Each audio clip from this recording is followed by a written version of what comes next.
शांति। ओम शांति। आज की तारीख है 11 जुलाई 2023। साकार महावाक्य। बाबा कहते मीठे बच्चे अंतर्मुखी बन पढ़ाई में तत्पर रहो। अंतर्मुखी बन पढ़ाई में तत्पर रहो। श्रीमत पर सदा चलते रहो तो तुम्हारी तकदीर बहुत ऊंच बन जाएगी। श्रीमत पर सदा चलते रहो तो तुम्हारी तकदीर बहुत ऊंच बन जाएगी। ये समय है अपनी तकदीर बनाने का। ये समय है अपनी तकदीर बनाने का। बाबा कहते मीठे बच्चे अंतर्मुखी बन पढ़ाई में तत्पर रहो। श्रीमत पर सदा चलते रहो तो तुम्हारी तकदीर बहुत ऊंच बन जाएगी। ये समय है अपनी तकदीर बनाने का। आज का प्रश्न, तुम बच्चों की ऊंची तकदीर कौन सी है जिसके आधार पर तुम सारे सृष्टि की तकदीर को जान लेते हो? तुम बच्चों की ऊंची तकदीर कौन सी है जिसके आधार पर तुम सारे सृष्टि की तकदीर को जान लेते हो? तुम बच्चों की ऊंची तकदीर कौन सी है जिसके आधार पर तुम बच्चे सारे सृष्टि की तकदीर को जान लेते हो?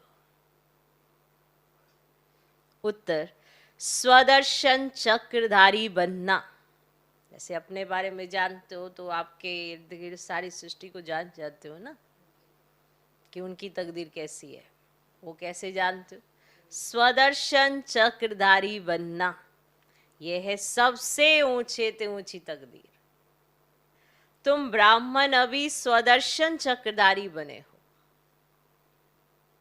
तुम अपनी भी तकदीर को जानते हो तो सारे सृष्टि की भी तकदीर को जानते हो। तुम अपनी भी तकदीर को जानते हो तो सारे सृष्टि की भी तकदीर को जानते हो। बाबा आए हैं तुम बच्चों की हीरे समान तकदीर बनाने। बाबा आए हैं तुम बच्चों की हीरे समान तकदीर बनाने। स्मृति में रहे स्वयं भगवान हमारी तकदीर बनाने के लिए पढ़ा रहे हैं। स्मृति में रहे स्वयं भगवान हमारी तकदीर बनाने के लिए पढ़ा रहे हैं तो तकदीर बनती रहेगी। तो तकदीर बनती रहेगी। तो तुम बच्चों की ऊंची तकदीर कौन सी है जिसके आधार पर तुम सारे सृष्टि की तकदीर को जान लेते हो? उत्तर, स्वदर्शन चक्रधारी बनना, यह है सबसे ऊंची से ऊंची तकदीर। तुम ब्राह्मण अभी स्वदर्शन चक्रधारी बने हो। तुम अपनी भी तकदीर को जानते हो तो सारे सृष्टि की भी तकदीर को जानते हो। बाबा आए हैं तुम बच्चों की हीरे समान तकदीर बनाने। स्मृति में रहे स्वयं भगवान हमारी तकदीर बनाने लिए पढ़ा रहे हैं तो तकदीर बनती रहेगी। याद रखना कि कौन तकदीर बना रहा है, कौन पढ़ा रहा है, कौन हमें संवार रहा है, कौन हमारे लिए सब कुछ कर रहा है। याद रहेगा तो ये भी याद रहेगा कि बनेगी कैसे तकदीर। नहीं तो भूलते जाएंगे और भूल जाएंगे। इतना समय तो भूले हैं, अब भी भूले तो फिर क्या होगा? ये कहते हैं हम ना भूल जाते हैं, हमें याद नहीं रहता है।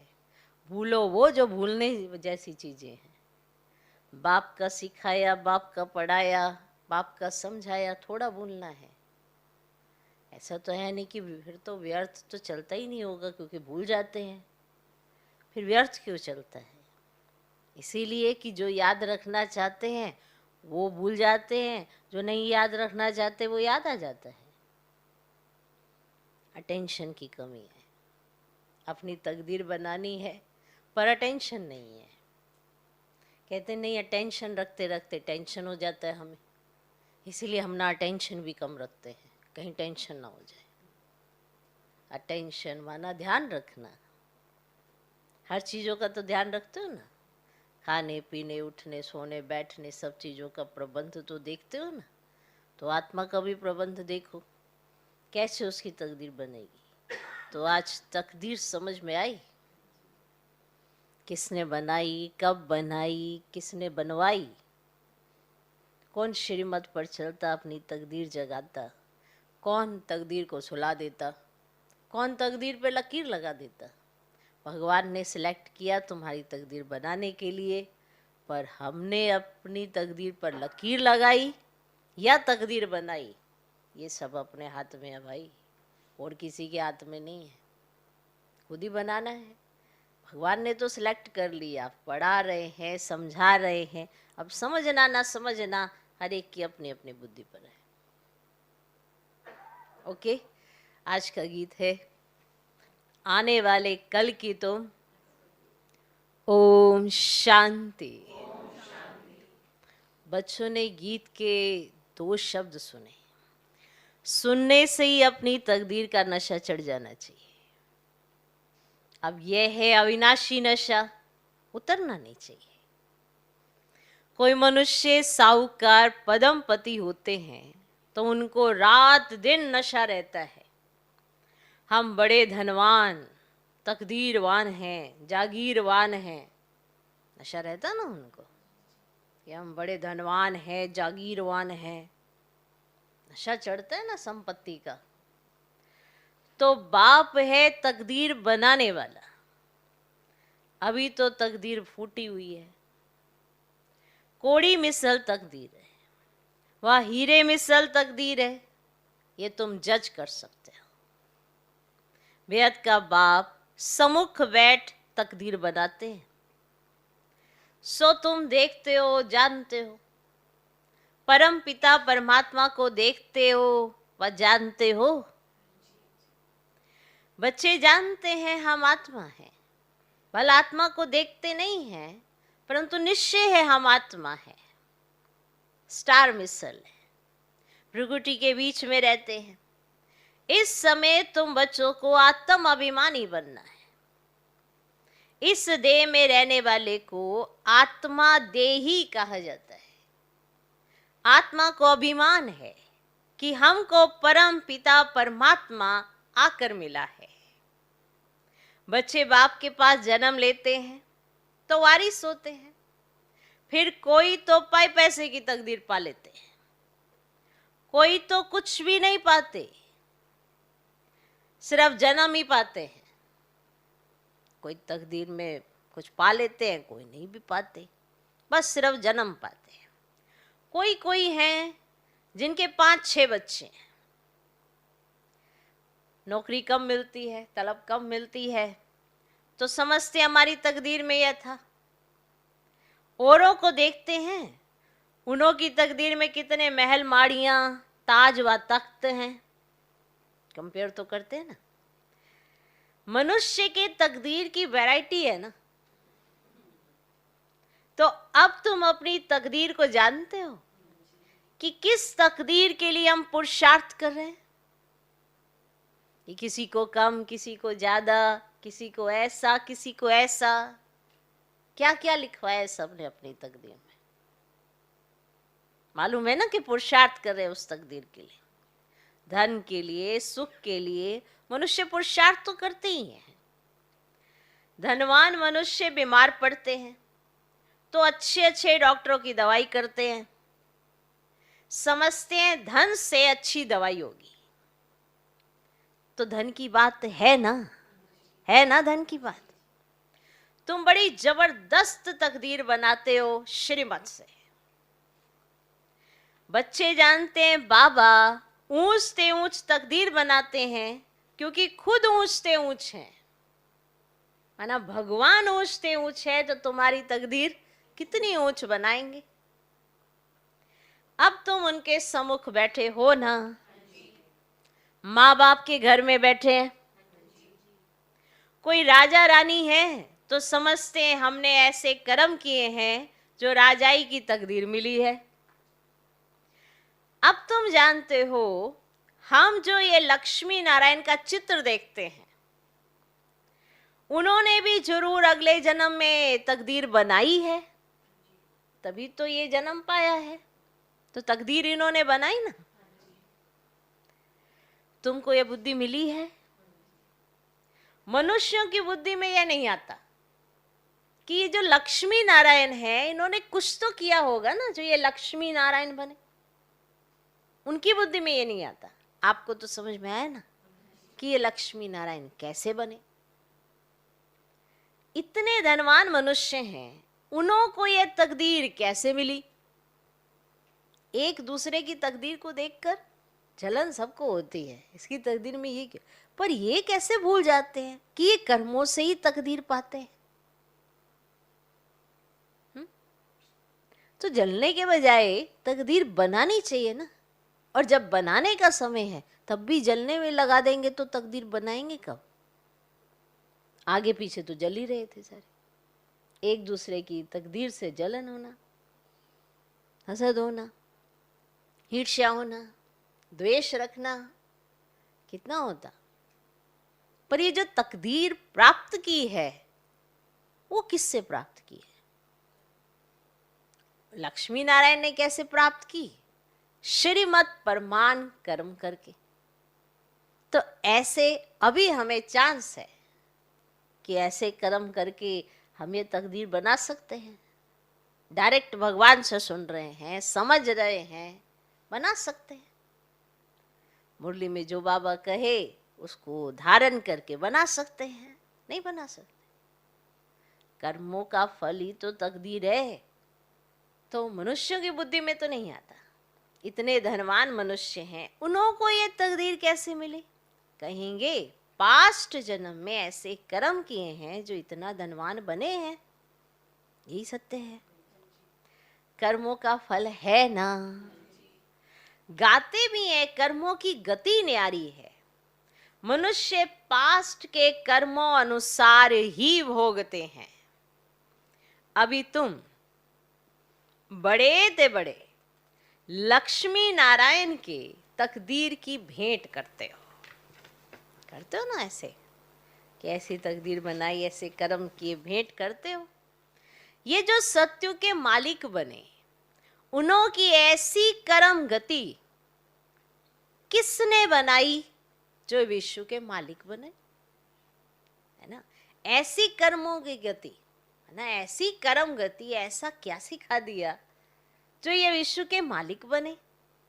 तुम सारे चक्र को जान चुके हो ना, क्या हुआ, कैसे इन्होंने अपनी तकदीर बनाई, ये आप जान चुके हो। तुम ब्राह्मण अभी स्वदर्शन चक्रधारी बने हुए हो। दूसरे ब्राह्मण तो स्वदर्शन चक्रधारी नहीं होंगे। वह भी ब्राह्मण, तुम भी ब्राह्मण हो, परंतु तुम जानते हो कि हम हैं सच्चे ब्राह्मण। ब्रह्मा की मुखवंशावली, जरूर ब्रह्मा भी किसका बच्चा होगा? वह है शिव बाबा का बच्चा। शिव बाबा तो रचयिता है, उसका कोई बाप नहीं। तो अब तुम्हारी तकदीर परम पिता परमात्मा बनाते हैं। बाप से ही तकदीर बनती है, काका, चाचा, मामा आदि से नहीं बनती। हाँ, कोई की बन सकती है अगर वह अडॉप्ट करे तो। अगर चाचा, काका, मामा कोई अडॉप्ट कर ले तो तकदीर बने ना। ऐसे चाचा, काका, मामा कोई वर्षा थोड़ा दे देंगे, तो अपने ही बच्चों को देंगे ना। हाँ, अगर अडॉप्ट करे तो दे सकते हैं। तुम बच्चों को भी एडॉप्ट किया है। ड्रामा अनुसार कल्प पहले मुआफिक, उनसे ऊंचा कोई है नहीं। प्रजापिता ब्रह्मा को इतने बच्चे हैं, ढेर के ढेर हैं। उनको बाप से क्या वर्षा मिलता होगा? तुम समझते हो कि शिव बाबा है सभी आत्माओं का बाप और ब्रह्मा है सभी जीवात्माओं का बाप। तुम इसमें भाई बहन हो जाते हो। बाप तो तुम बच्चों को कहते हैं, देखा तुम्हारी तकदीर कितनी ऊंची है, हम तुमको पढ़ाकर कितना तकदीरवान बनाता हूं। बरोबर सत्युग आदि में श्री लक्ष्मी नारायण वाइन स्वर्गवासियों की राजधानी थी, कितनी उन्हों की ऊंच तकदीर बनाई है। ये तुम बच्चों की बुद्धि में राज है कि शिव बाबा ने ही उन्हों की ऊंच तकदीर बनाई है। वह तकदीर भोग 84 जन्म पूरे किए, अब फिर वही तकदीर बना रहे हैं। ये तुम्हारी बुद्धि में ज्ञान है। ज्ञान सागर शिव बाबा के सिवाय कोई भी समझा ना सके। ऐसा बाप कितना लवली है। बाप भी कहते हैं तुम भी लवली बच्चे हो। तुमको मैं फरमान करता हूं कि निरंतर मुझे याद करने का अभ्यास करो तो तुम्हारे विक्रम विनाश हो जाएंगे। तुम जानते हो कि शिव बाबा भी इस ब्रह्मा तन में सम्मुख है। बाप ने समझाया, मैं तो सदैव निराकार हूं, मेरा नाम शिव ही है, मैं साकार में आकर पुनर्जन्म नहीं लेता हूं, अभी मैं आया हुआ हूं। तुम जानते हो कौन बात कर रहा है? जानते हो कौन बात कर रहा है? तुम्हारी बुद्धि ऊपर में चली जाती है। वह निराकार परम पिता परमात्मा ज्ञान का सागर है, वही तकदीर बनाने वाला है। हेवनली गॉड फादर हेवन की स्थापना करेगा ना। तुम जानते हो बाप कैसे ब्रह्मा तन में सम्मुख बात कर रहे हैं?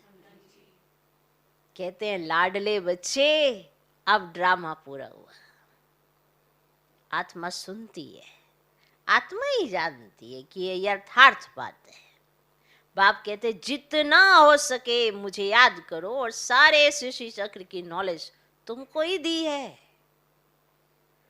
कोई को अच्छी रीति धारणा होती है, कोई भूल जाते हैं। अभी तुम बैठे हो, तुमको यह ज्ञान अमृत दे रहे हैं अथवा नॉलेज पढ़ा रहे हैं। सम्मुख शिव बाबा बैठा है, वह जन्म मरण में नहीं आता है। तुम्हारा तो जन्म बाय जन्म नाम रूप देश काल बदलता जाता है, फीचर सदैव न्यारे मिलते हैं। ये कितनी गुह्य सूक्ष्म बातें हैं। तुम्हारी आत्मा घड़ी घड़ी एक शरीर छोड़ दूसरा लेती है। इस समय जो तुम्हारा रूप है, दूसरे जन्म में यह नहीं रहेगा। एक ना मिले दूसरे से, तो आत्मा एक शरीर छोड़ दूसरा लेती है, तो उनकी एक्टिविटी, ख्यालात आदि सब बदल जाते हैं। आत्मा को कितना भिन्न भिन्न पार्ट बजाना पड़ता है, भिन्न नाम रूप देश काल एक्टिविटी से पार्ट बजाती है।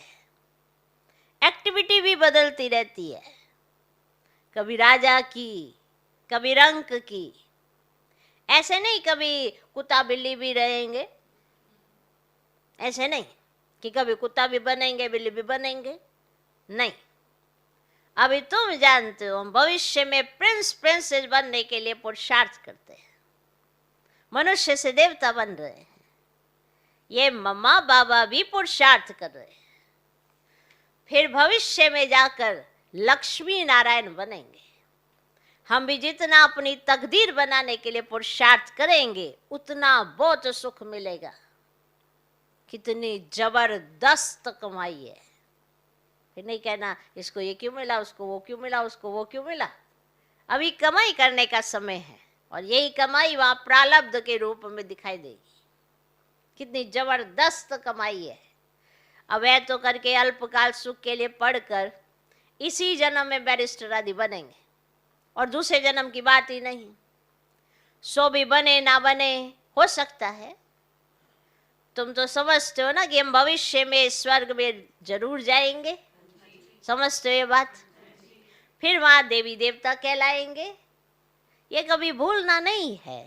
कि बाप से हम स्वर्ग के ताउसी तख्त का वर्षा लेकर ही छोड़ेंगे, तो ऊंच से ऊंच बनकर ही दिखाएंगे। गॉड फादर पढ़ाते हैं, वेद भी तो बुद्धि में आता है। हम अच्छी रीति पढ़कर 21 जन्म के लिए अपनी प्रारब्ध बनाते हैं। इस समय जितना पुरुषार्थ करेंगे उतना उच्च तकदीर बनाएंगे। वह तकदीर कल्प कल्प कायम रहेगी। इसलिए इस समय तकदीर के लिए अच्छा पुरुषार्थ करना चाहिए। बड़ी भारी तकदीर है, बहुत सुख है। भले यहां कोई के पास करोड़ है, परंतु पाई का भी सुख नहीं है।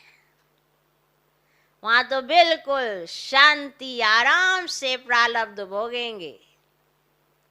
अब यहां तो कितनी आफतें आती रहती है। थोड़े टाइम में बहुत देवाला निकलेंगे, मरते जाएंगे।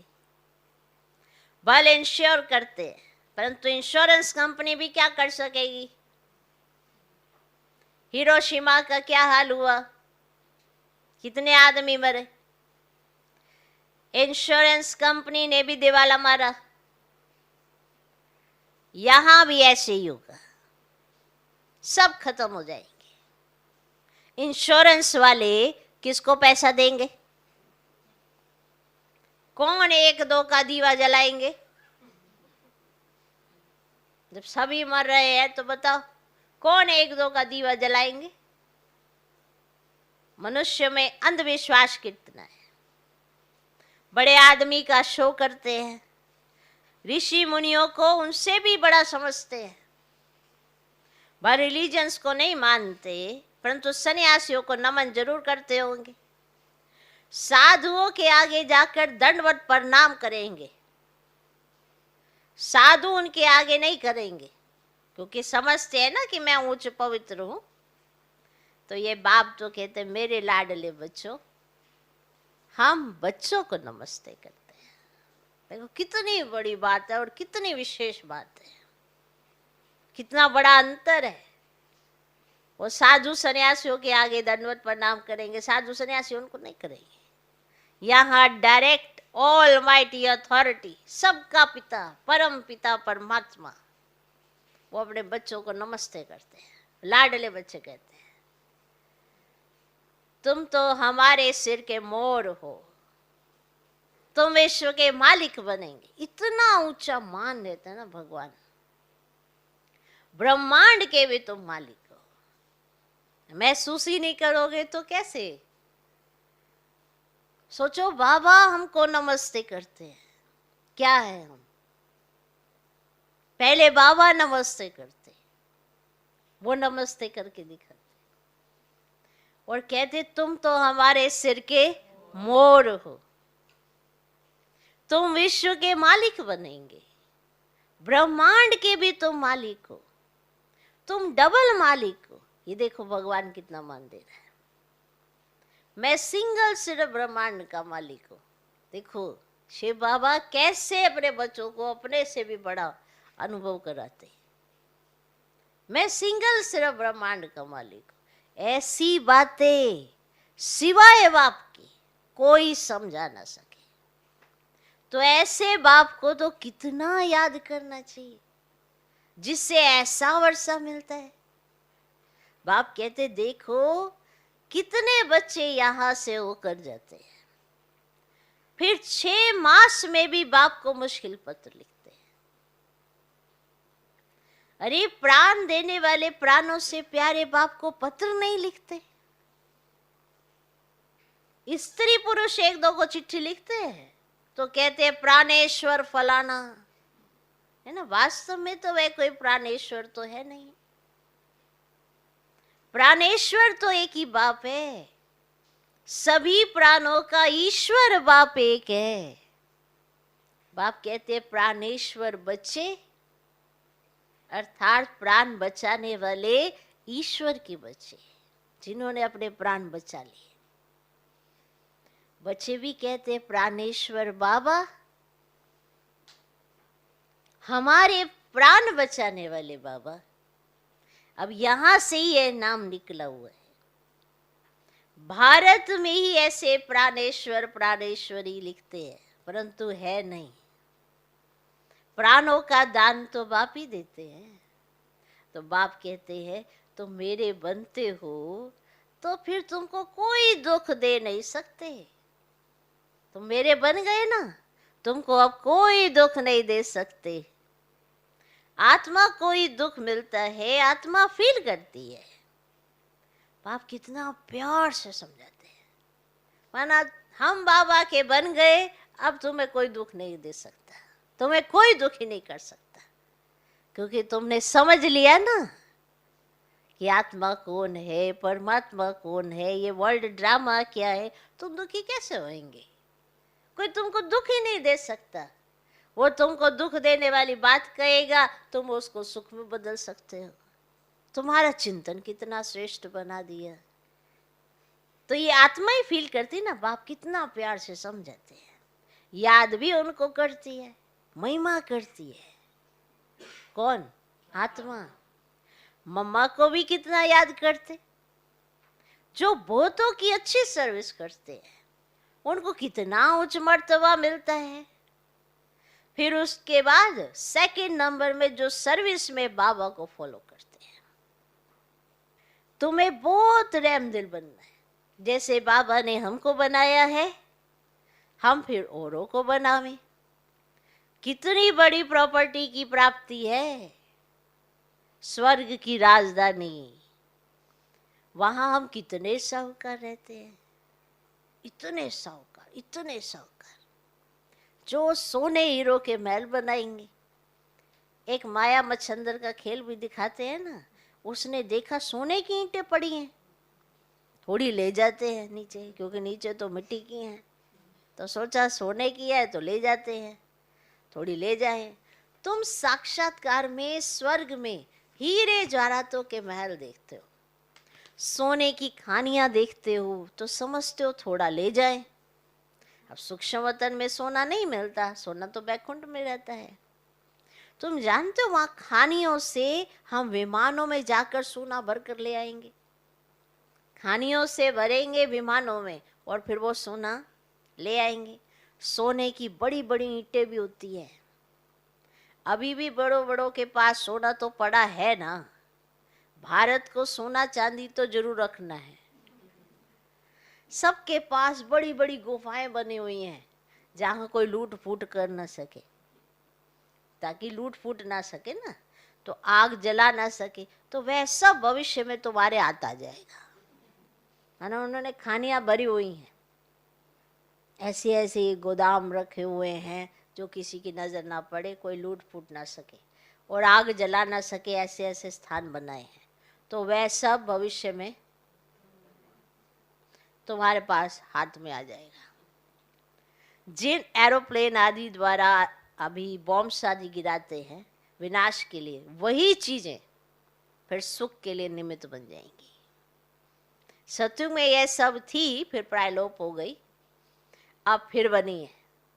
तुम जानते हो कैसे खानियों से जाकर ले आते हैं, खानियां सब नई हो जाती है, अभी तो पुरानी है। तो ऐसी तकदीर बनाने वाले बाप से पूरी तकदीर लेनी चाहिए, इसमें गफलत नहीं करनी चाहिए। बाप और वर्ष को याद करो, और बाप कहते एक में मोह लगाओ, स्वर्ग को याद करो। अच्छा, मीठे मीठे सिकिला दे बच्चों प्रति माता पिता बाप दादा का याद प्यारो गुड मॉर्निंग। रूहानी बाप की रूहानी बच्चों को नमस्ते। हम रूहानी बच्चों की भी रूहानी बाप को नमस्ते नमस्ते नमस्ते। Good morning good morning good morning. धारणा के लिए मुख्य सर पहला पॉइंट, अपनी ऊंच तकदीर बनाने में गफलत नहीं करनी है। देखो ये जो गलतियां होती रहती है ना, हम इस पे तकदीर पे लकीर लगाते रहते हैं। सही मायने में जो भगवान समझाता है वही कर लें, वही बहुत है। तो अपनी ऊंच तकदीर बनाने में गफलत नहीं करनी है। श्रीमत पर अच्छी रीति चल, पढ़ाई के आधार से ऊंची तकदीर बनानी है। श्रीमत पर अच्छी रीति चल, पढ़ाई के आधार से ऊंची तकदीर बनानी है। दूसरा पॉइंट, प्राणेश्वर बाप की याद में रहे। तो समझ में आया भारत में प्राणेश्वर, प्राणेश्वरी ये नाम कहाँ से निकले हैं। प्राणेश्वर बाप की याद में रहे, सबको प्राण दान देना है। प्राणेश्वर बाप की याद में रहे, सबको प्राण दान देना है, सबके प्राण बचाने हैं, किसी को भी दुखी नहीं करना है। सबके प्राण बचाने हैं, किसी को भी दुखी नहीं करना है। आज का वरदान, मालिकपन की स्थिति में रहे।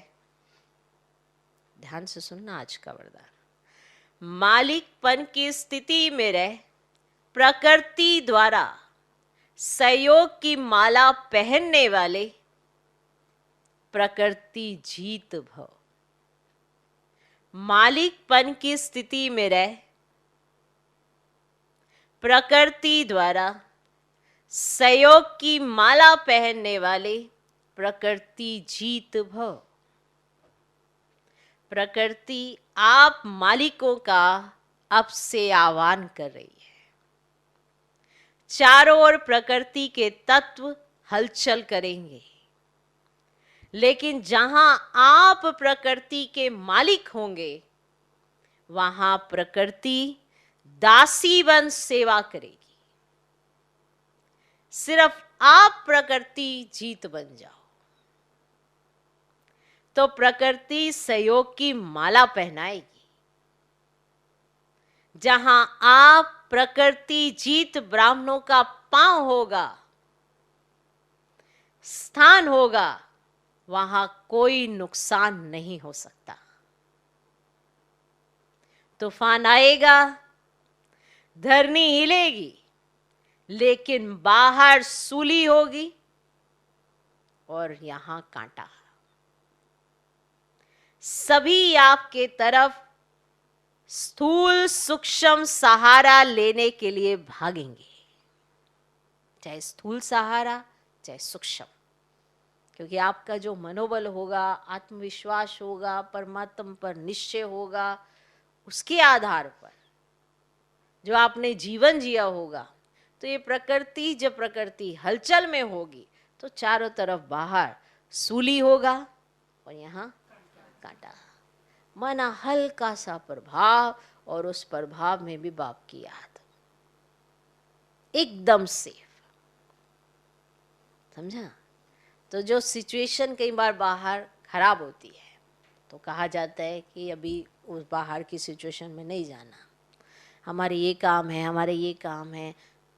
जब हम सिचुएशन में फंस जाते हैं तो सिर्फ निकलने का ही सोचते हैं, काम का नहीं सोचते हैं। तो फंसने जरूर जाना है कि हाँ, उससे फंसने के बाद हम सिर्फ निकलने का ही सोचें, और जब एकदम कोई फंसा नहीं होता ना तो काम का ही सोचा जाता है। मेरा ये काम रुका हुआ है, मेरा वो काम, भले चारों तरफ के काम बंद हो जाए, चारों तरफ के ट्रांसपोर्टेशन बंद हो जाए, फिर भी जब सेफ साइड होंगे और बाबा की याद में होंगे और प्रकृति जीत होंगे, तो आपको महसूसता होगी कि बाबा ने कैसे सेफ हमको अपने पास सिक्योर करके पहुंचाया है। लेकिन ये होते तब हैं जब आप बाबा को साथ में रखते हैं, श्रीमत पर मान चलते हैं और प्रकृति जीत अवस्था में होते हैं, तो आपका पाँव जहाँ होगा, आपका स्थान जहाँ होगा, वहाँ सेफ्टी होगी। तो ये कितना ऊंचा वरदान मिला, प्रैक्टिकल देख सकते हैं। हाँ, कभी हलचल भी होगी, लेकिन उसका मतलब इतनी नहीं होगी जितनी बाहर होगी। ऐसा नहीं कि कभी होता ही नहीं है, पानी आता नहीं है, पानी वो नहीं होता। प्रकृति है, प्रकृति अपना रूप दिखाएगी, लेकिन हलचल में नहीं आना है। वो अपना काम कर रही है, उसको करने दो। वो भी तो देखो ना क्या हालतों से गुजर रही होगी। जब अपनी कंडीशन ऐसी होती है ना, तो हम कैसे कह देते हैं कि अरे कंडीशन ऐसी थी, सिचुएशन ऐसी थी। तो जब प्रकृति के पांचों तत्व कभी हलचल करते हैं तो उनको क्यों ऐसे कहते हो कि ऐसा क्यों कर रहे हैं? अपने ही किए के कारण ऐसा कर रहे हैं ना। मनुष्य ने ही ऐसा कुछ कर्म किया है, हमने ही किया है, हम दूसरों को क्यों कहें? इसमें भी हम दूसरों पे लगा देते हैं, दूसरों ने प्रकृति को डिस्टर्ब किया है तो मैं कौन, मैंने भी तो किया है।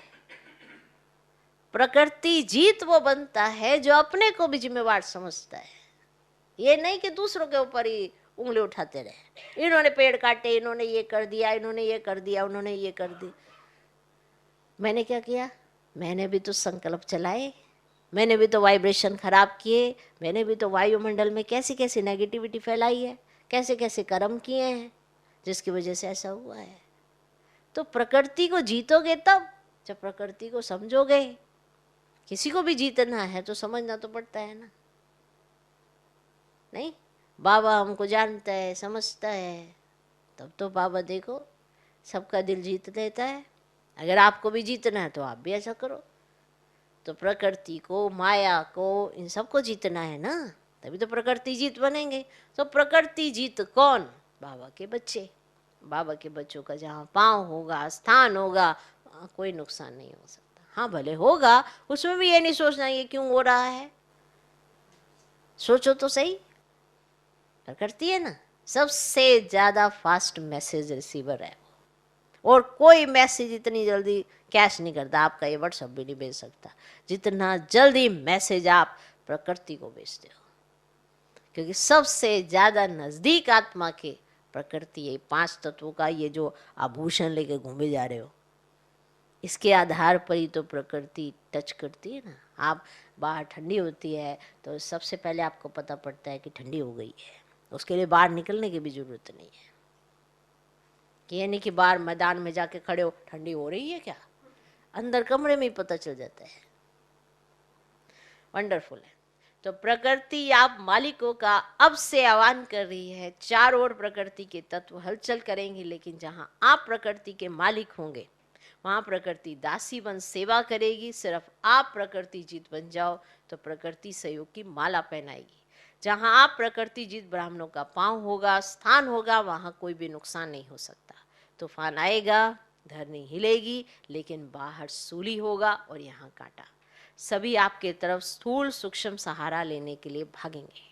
आज का स्लोगन, अलौकिक सुख व मन रस का अनुभव करना है तो मन मना भव की स्थिति में रहो। वो अलौकिक सुख जो लौकिक से उठकर मिलता है, और वो मन रस जो मन में श्रेष्ठ संकल्पों के आधार पर आता है। तो इसका अनुभव तो तभी हो सकता है जब मन को बाबा में लगाना आता है।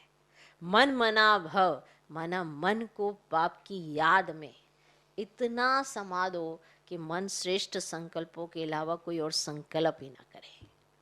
तो अलौकिक सुख व मन रस का अनुभव करना है तो मन मना भव की स्थिति में रहो। ओम शांति।